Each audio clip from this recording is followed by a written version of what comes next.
Hello दोस्तों, आज मैं केंद्रीय बजट 2023-24 से संबंधित प्रश्न एडिटोरिया बुक से मैं आप लोग को बताने जा रहा हूं।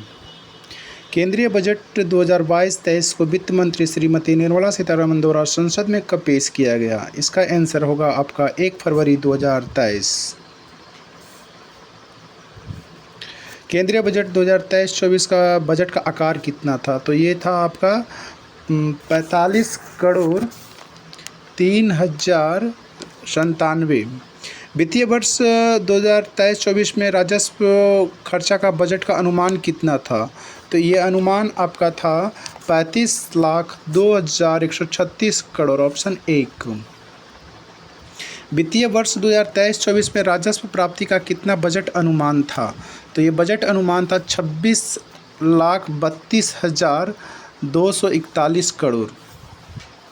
बजट 2023-24 में 7 प्राथमिकताएं अपनाई गई थी, जिसे क्या नाम दिया गया था? उसे नाम दिया गया था सप्तऋषि। निम्नलिखित में से बजट 2023-24 के 7 प्राथमिकताओं को सप्तऋषि जो है, इसमें से क्या क्या संबंधित थे? तो समावेशी शिक्षा, हरित विकास, अंतिम व्यक्ति तक पहुंच, सक्षमता को सामने लाना, वित्तीय क्षेत्र, अवसंरचना एवं निवेश, यानी ऑप्शन सी, यानी 7 नंबर सिर्फ नहीं होगा इसमें।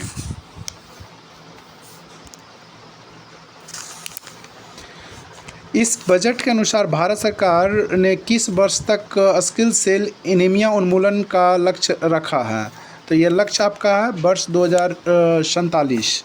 निम्नलिखित में से किस योजना की घोषणा केंद्रीय बजट 2022-23 में की गई है? तो ये क्या है? ये इसका आंसर जाएगा एक में से अधिक। ई न्यायालय परियोजना चरण 3, प्रधानमंत्री कौशल विकास योजना 4.0, अमृत धरोहर स्कीम।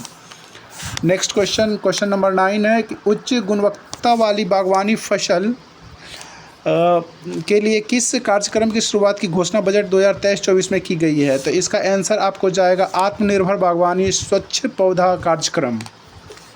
निम्नलिखित में से किस कथन की चर्चा बजट भाषण 2023-24 में की गई है?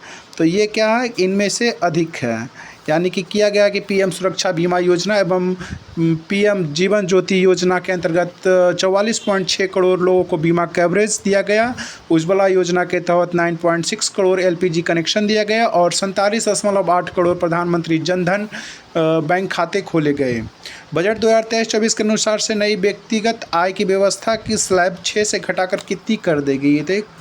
स्लैब घटाकर 5 कर दी गई है। बजट 2023-24 में शहरी अवसंरचना विकास निधि UIDF की स्थापना की बात किस निधि प्रबंधन बैंक द्वारा किया गया है? तो ये राष्ट्रीय विकास बैंक के द्वारा किया गया है। इस बजट के अनुसार 5G सेवा पर आधारित एप्लीकेशन विकसित करने के लिए कितने लैब स्थापित किए गए हैं? तो ये लैब आपका हो गया 100, टोटल 100 लैब स्थापित किए गए हैं। सरकार जो है अगले 3 वर्षों में कितने किसानों को प्राकृतिक खेती अपनाने के लिए प्रोत्साहित करेगी और उनकी सहायता करेगी?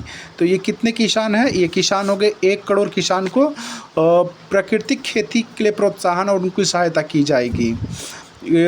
कुशल युवाओं को अंतर्राष्ट्रीय अवसर उपलब्ध कराने के लिए सरकार स्किल इंडिया इंटरनेशनल सेंटर स्थापित करने की घोषणा बजट 2023 में की गई है।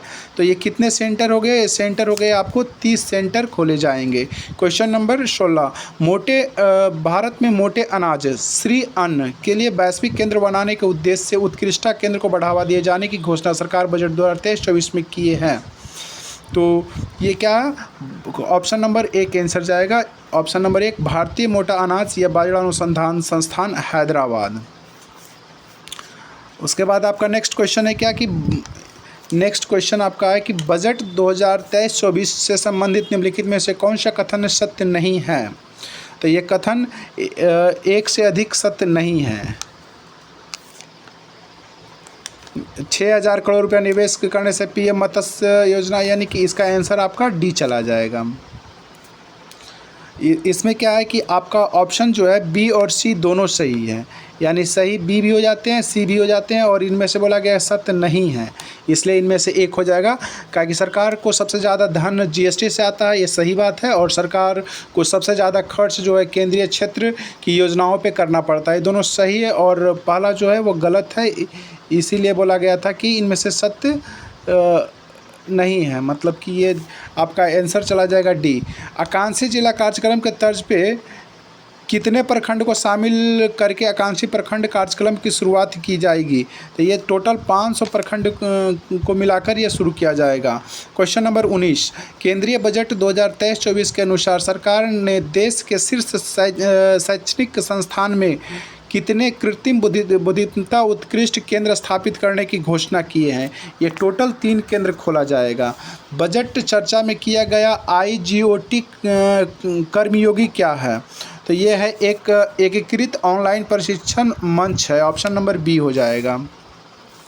वित्तीय वर्ष 2023-24 के लिए रेलवे का पूंजीगत परिव्यय कितना रखा गया है? तो ये आपको रखा गया है 2.4 लाख करोड़, 2.4 लाख करोड़ रखा गया है। सरकार द्वारा क्वेश्चन नंबर 22, सरकार द्वारा कारोबारी सुगमता को बढ़ावा देने के लिए बजट 2023-24 में से क्या निर्णय लिया गया है? तो यह निर्णय लिया गया है, एक से अधिक निर्णय लिया गया है कि 39,000 से अधिक अनुपालनों को कम करना है, 3400 से अधिक विधिक उपवर्धन को अपराध की श्रेणी से हटाया जाएगा, और जन विश्वास विधेयक संसद में पेश करना, यानी कि एक में से अधिक इसमें से है, इसलिए आंसर 40 चला जाएगा। क्वेश्चन नंबर 23, पशुपालन, डेयरी एवं मत्स्य पालन क्षेत्र के लिए केंद्रीय बजट 2023-24 में कुल ऋण का लक्ष्य कितना निर्धारित किया गया है? तो ये 20 लाख करोड़ रुपया ऋण निर्धारित किया गया है, ऑप्शन नंबर बी। बजट भाषण 2023-24 में PBGT विकास मिशन की चर्चा की गई है, यह किस वर्ग के सर्वगीण विकास हेतु समर्पित हैं? तो ये है आपका संवेदनशील जनजाति समूह के लिए, ऑप्शन नंबर 1। क्वेश्चन नंबर 25, केंद्रीय बजट के अनुसार राज्य को GSDP में कितने प्रतिशत राजकोषीय घाटे अनुमानित किए गए हैं? तो यह है 3.5%। नेक्स्ट क्वेश्चन आपका 26 है क्या कि ये बजट के अनुसार किस क्षेत्र के लिए डिजिटल पब्लिक इंफ्रास्ट्रक्चर का निर्माण किया जाएगा? तो ये डिजिटल पब्लिक इंफ्रास्ट्रक्चर का निर्माण किया जाएगा किस क्षेत्र के लिए? तो कृषि क्षेत्र के लिए किया जाएगा।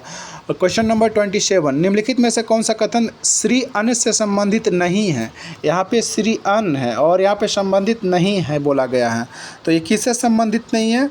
तो ये आपका हो जाएगा भारत श्री अन्न का सबसे बड़ा निर्यातक है, ये गलत हो गया, माने आंसर सी चला जाएगा। क्वेश्चन नंबर 28, बजट में चर्चा किया गया मिशन मिष्टी पहल संबंधित है, मिष्टी पहल संबंधित किससे है? तो ये तटीय रेखा पर मैग्रोवन पौधे रोपण संबंधित है, आंसर सी चला जाएगा आपका। क्वेश्चन नंबर 29, केंद्रीय बजट 2023-24 में किस योजना पर बजट आवंटन 66% से बढ़कर 79,000 करोड़ से अधिक कर दिया गया? 66% बढ़ाकर ये बढ़कर हो गया कितना? 79,000 करोड़ रुपया से अधिक कर दिया गया। तो ये किससे? तो प्रधानमंत्री आवास योजना, यानी option number B. Question number 30, वित्तीय वर्ष 2023-24 के लिए राजस्व घाटा की कुल GDP का कितना प्रतिशत अनुमानित किया गया है? तो ये आपका 2.9% है। क्वेश्चन नंबर 31, वित्तीय वर्ष 2023-24 के लिए राजकोषीय घाटा का कितना बजट अनुमान लगाया गया है? तो ये आपका चला जाएगा 17,86,816 crore, option number 1।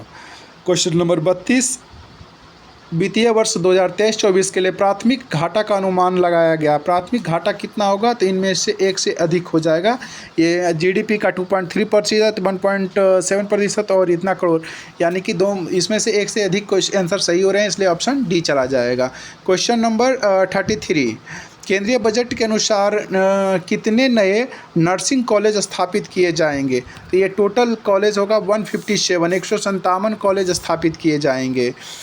Question number 134, वित्तीय वर्ष 2023-24 के लिए कितना पूंजीगत खर्च बजट में अनुमान लगाया गया है? तो ये आपका है 10,961 करोड़, यानी ऑप्शन नंबर ए के आंसर चला जाएगा। वित्तीय वर्ष 2023-24 के लिए कितना पूंजीगत प्राप्ति का बजट का अनुमान लगाया गया है? तो ये जो पूंजीगत प्राप्ति होगा ये 18,70,816 करोड़, ऑप्शन बी आंसर चला जाएगा। नेक्स्ट क्वेश्चन आपका 36 है, और ये क्या है कि अमृत काल भारत @100, भारत @100 माने अमृत काल तक की यात्रा के दौरान निम्नलिखित कौन से 4 मौके रूपांतरित हो सकते हैं? तो ये मौके कौन कौन से हैं? तो ये मौके आपके पास है ऑप्शन नंबर सी, यानी कि आपका हो गया महिला का आर्थिक सशक्तिकरण, उसके बाद पर्यटन, और पर्यटन के बाद आपका हो गया पीएम विश्वकर्मा एवं कौशल, और लास्ट वन हो गया हरित विकास। क्वेश्चन नंबर 37, ये आपका हो गया कि बजट के अनुसार से क्षेत्रीय हवाई कनेक्टिविटी में सुधार लाने के लिए कितने हवाई अड्डे का पुनरुद्धार किया जाएगा? तो कितने हवाई अड्डे हैं? टोटल माने 50 हवाई अड्डे का किया जाएगा। राष्ट्रीय हाइड्रोजन मिशन के मदद से 2030 तक कितना मिलियन टन वार्षिक उत्पादन का लक्ष्य रखा गया है? राष्ट्रीय हाइड्रोजन मिशन, तो राष्ट्रीय हाइड्रोजन मिशन के तहत से ये रखा गया है 5 MMT। रासायनिक उर्वरक की जगह, यानी क्वेश्चन नंबर 39, रासायनिक उर्वरकों की जगह की वैकल्पिक उर्वरकों के उपयोग को बढ़ावा देने के लिए किस योजना की शुरुआत की गई है? तो ये योजना है पीएम प्रणाम के तहत से उर्वरक के लिए ये बढ़ावा देने के लिए वैकल्पिक ये जो है योजना शुरू की गई है। क्वेश्चन नंबर 40, चक्रीय अर्थव्यवस्था को बढ़ावा देने के उद्देश्य से गोवर्धन योजना के तहत कितने नए अपशिष्ट से आमद संयंत्र स्थापित किए जाएंगे? तो ये टोटल 500 हो गया। क्वेश्चन नंबर 41, केंद्रीय बजट 2023-24 के अनुसार से अगले 3 वर्षों तक योजना के तहत सरकार आर्द्रभूमि तथा जैव विविधता को बढ़ावा देगी। कितनी देगी? तो अमृत धरोहर योजना के तहत ये अगले 3 वर्षों में बढ़ावा देंगे।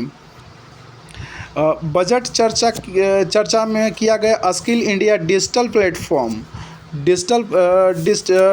प्लेटफॉर्म में क्या लक्ष्य रखा गया है? तो ये लक्ष्य रखा गया है 1 से अधिक, यानी कि इसमें से मांग आधारित औपचारिक कौशल वर्धन, MSME सहित नियोजिता को जोड़ना और उद्यमिता योजना की सुलभता को सुगम बनाना।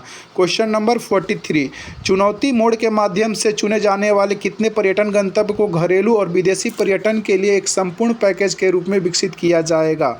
तो ये ऑप्शन आपका आंसर हो गया आपका ऑप्शन नंबर 1 50। पर्यटन से संबंधित किसकी चर्चा केंद्रीय बजट 2023-24 में की गई है? तो ये की गई है 1 से अधिक, यानी कि देखो अपना देश पहल, स्वदेशी दर्शन योजना और वाइब्रेट बिलोम प्रोग्राम।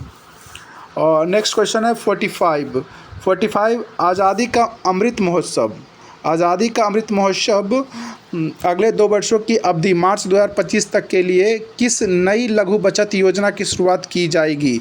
तो ये बचत योजना है महिला सम्मान बचत प्रमाण पत्र, यानी ऑप्शन नंबर सी। जल जीवन मिशन के लिए वित्तीय वर्ष 2023-24 में कितने करोड़ का बजटीय प्रावधान है? जल जीवन मिशन के लिए कितना है? तो ये आपका हो गया 70,000 करोड़ रुपया। मनरेगा के लिए वित्तीय वर्ष 2023-24 में कितने करोड़ बजटीय प्रावधान है? तो ये 60 करोड़ प्रावधान है। सरकार का लक्ष्य वर्ष 2025 तक स्वास्थ्य पर GDP कितना प्रतिशत है? स्वास्थ्य पे हो गया आपका 2.5%। सरकार सर्वाधिक खर्च किस मद पे करती है? तो ये सबसे ज़्यादा खर्च किस पे करती है? ब्याज अदायगी पर, यानी कि इंटरेस्ट देने में सरकार खर्च करती है। नई कर व्यवस्था में क्वेश्चन नंबर 50, नई कर व्यवस्था में उच्चतम अधिभार कर रहे 37% से घटाकर कितना कर दिया गया है? तो ये 37% से घटाकर कर दिया गया है 25%। Thank you for watching and subscribe my channel. Thank you.